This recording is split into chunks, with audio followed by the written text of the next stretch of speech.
एक बार गौतम बुद्ध कहीं प्रवचन दे रहे थे।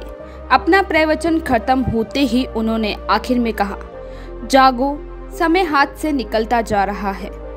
सभा खत्म होने के बाद उन्होंने अपने प्रिय शिष्य आनंद से कहा, चलो थोड़ी देर घूमकर आते हैं। आनंद बुद्ध के साथ चल दिया। अभी तो बुद्ध दरवाजे तक पहुंचे ही थे, पर वहां रुक गए।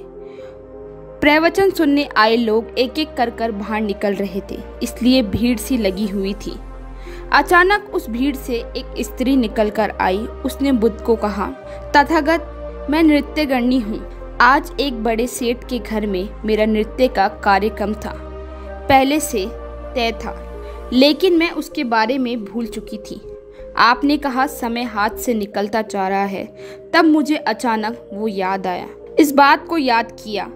धन्यवाद तथागत। उसके बाद एक डकैत बुद्ध के पास आया। उसने कहा, बुद्ध, मैं आपसे कोई भी बात छिपाना नहीं चाहता।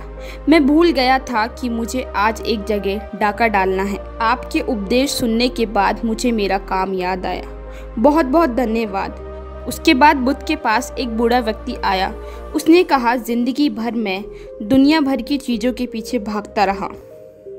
अब मौत के दिन आने के दिन नज़दीक आ चुके हैं और आपके प्रवचन सुनने के बाद मुझे लगता है कि मैंने मेरी सारी ज़िंदगी यूं ही बेकार कर दी। आपकी बातें सुनकर मेरी आंखें खुल गई। आज से मैंने सारी दुनिया की मोह माया को छोड़कर निर्माण के लिए कोशिश करूँगा।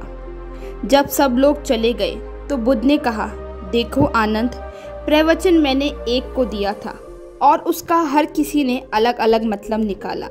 जिसकी जितनी झोली होती है उसे उतना ही दान समेटना चाहिए। निर्माण की प्राप्ति करने के लिए मन की झोली को भी उसी लायक होना पड़ता है। इसके लिए मन को शुद्ध होना जरूरी है। गौतम बुद्ध की ये कहानी सुनने के बाद आनंद को समझ आ गया कि हमें हमेशा अपने मन को शुद्ध रखना चाहिए। हमें किसी के बारे में गलत विचार नहीं रखने चाहिए। दोस्तों, आपको ये कहानी कैसी लगी कमेंट करके ज़रूर बताएं और बेल आइकन दबा के चैनल को सब्सक्राइब करें।